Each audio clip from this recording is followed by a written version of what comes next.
So, spirituality, this is a common thing on the path to awaken. And we as individuals experiencing life, we tend to kind of only look outside of this experience, kind of look at it from a perspective of as to why am I suffering? Why is there so much of suffering that I am going through, experiencing? And the objective, or the object of suffering is, that can change. It can change its form. It may be in a form of a relationship.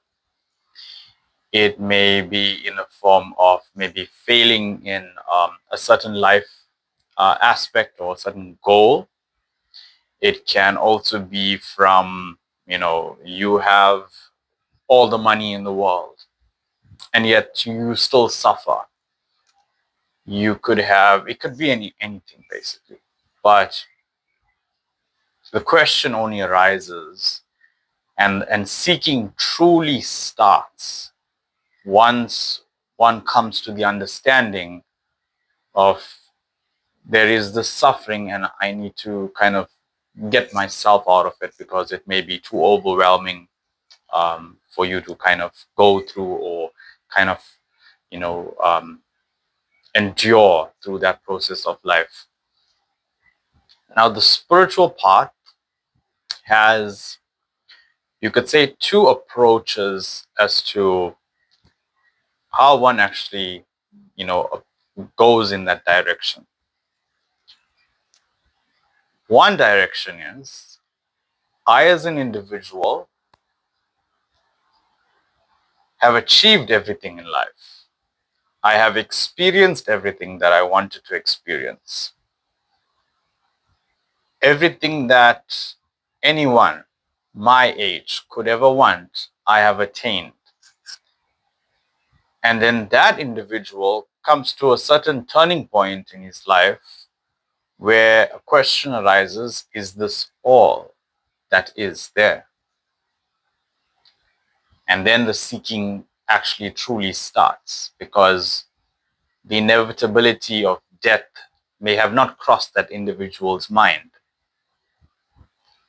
And on the other end, there is the case where one may have not attained everything. One may have not experienced everything. I did not achieve anything worth showing for in life.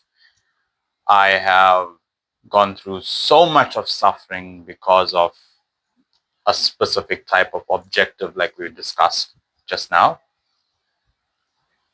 And we kind of get to that point where how do I kind of escape this kind of suffering?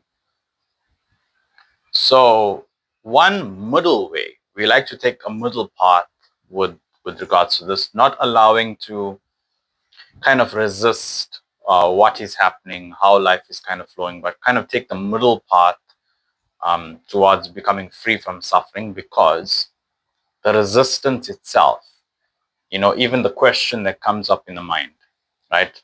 Resisting not knowing, being in the beginner's mind, being in I don't know, right?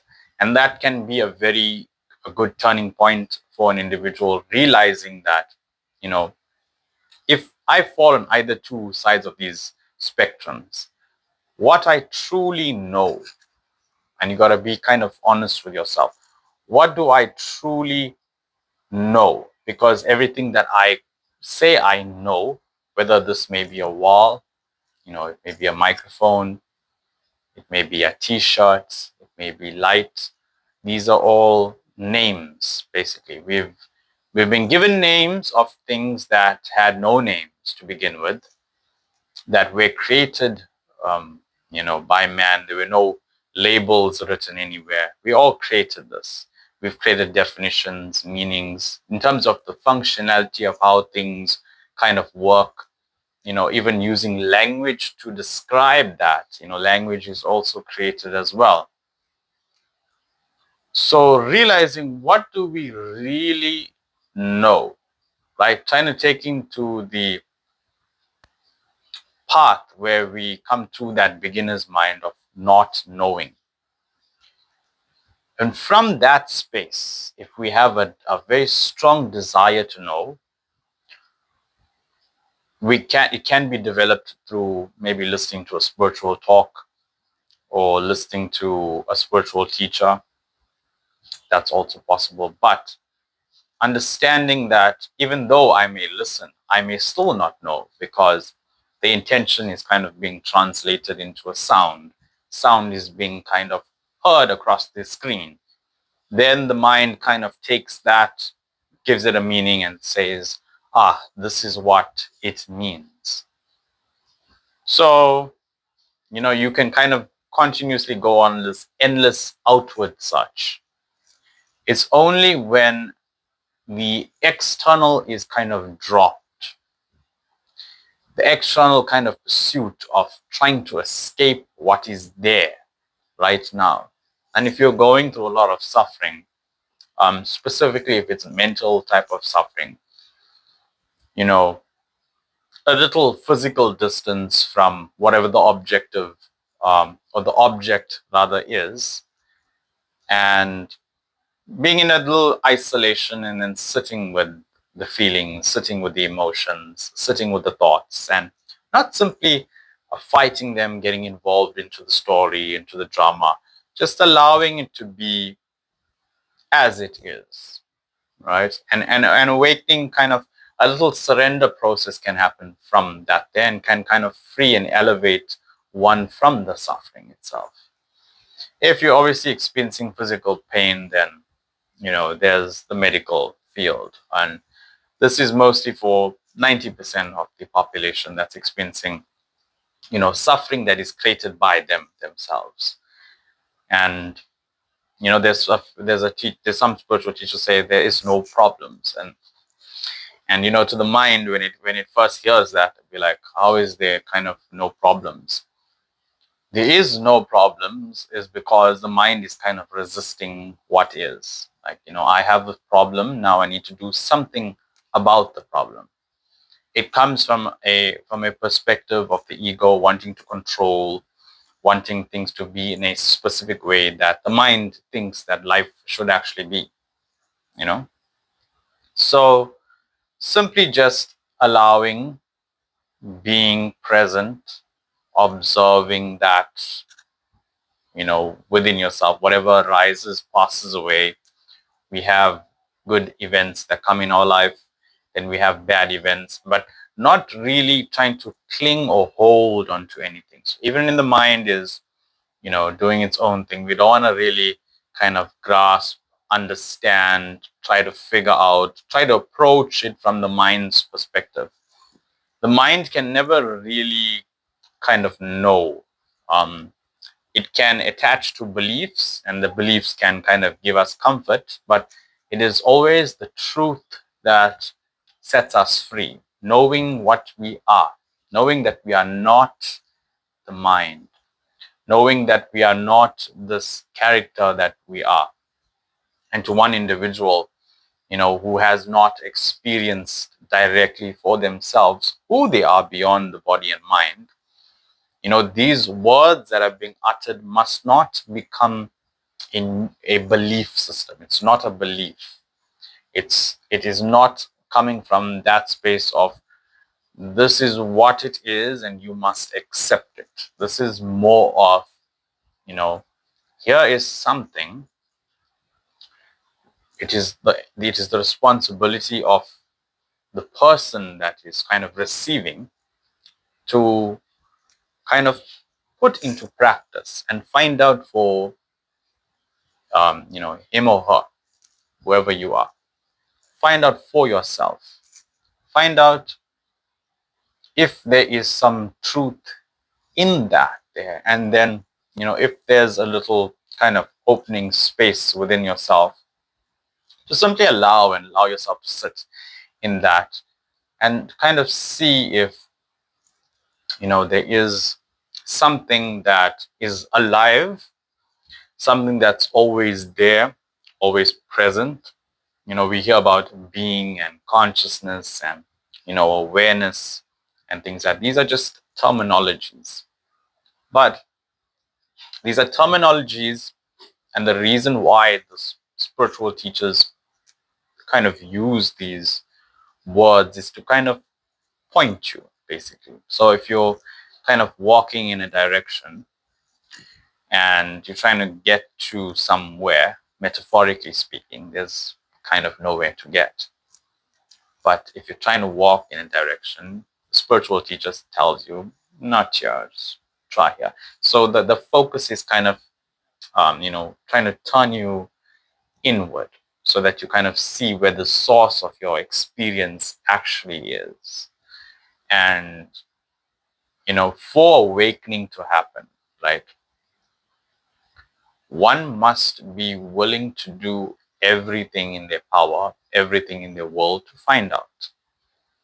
And some spiritual teachers may create a strong desire within yourself to make you go on to that pursuit. And yes, it can eventually lead to an awakening experience.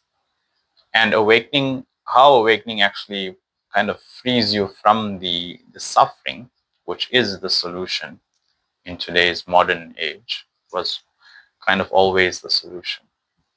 But how is it a solution now when we speak about it? You see, there is a state of experience, if you have not had an awakening experience of who you are.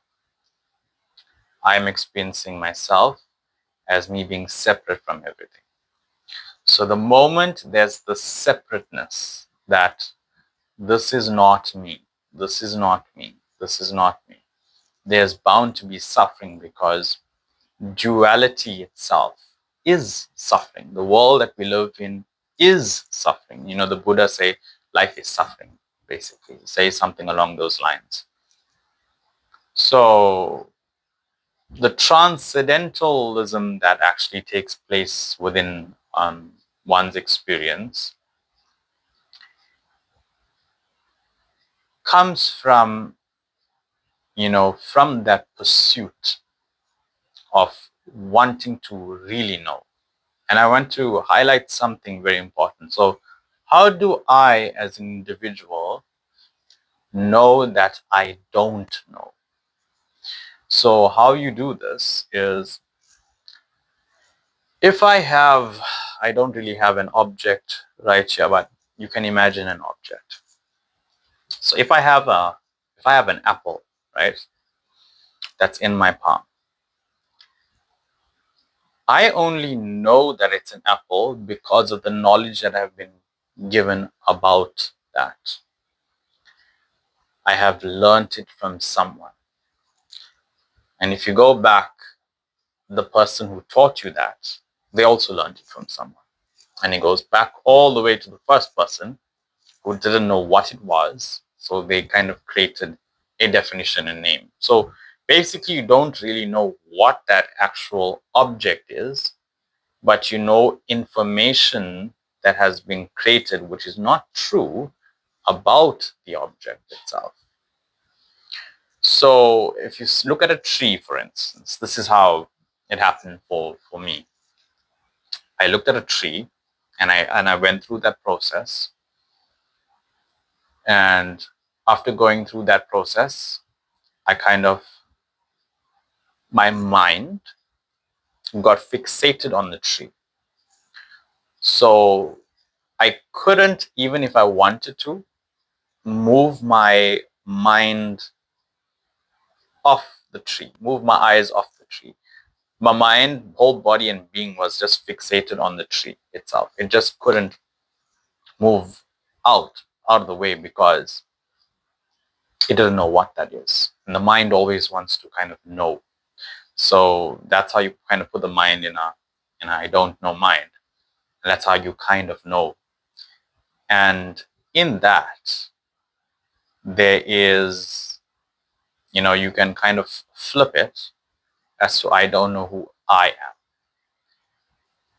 And when you do that, the mind becomes what Patanjali mentioned, uh, well, not only Patanjali mentioned, a lot of um, masters mention this, and this is true to the pathway of awakening. It's an unwavering mind. Now, an unwavering mind means a mind that cannot waver no matter what you do, no matter what comes in there. It's just steady. Now, this steadiness of the mind must not be developed through a focus.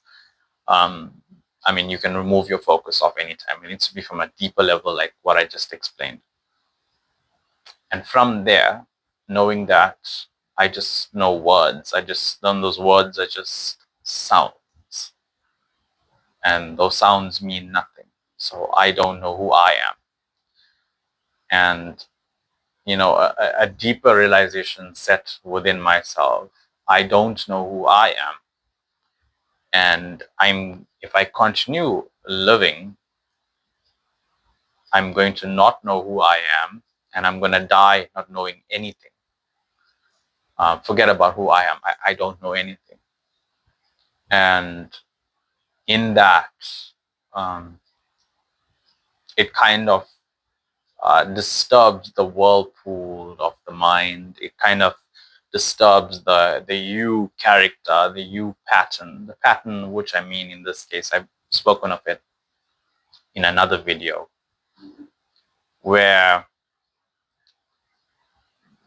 the cycles of what I am, the patterns of the character itself, it's basically creating a break in that character. And in the break of the character, in the sheets of the samskaras that are there, awakening happens, because you allow that which is kind of false to be false. And the penetration of the deep awareness and consciousness of what you are comes through that there.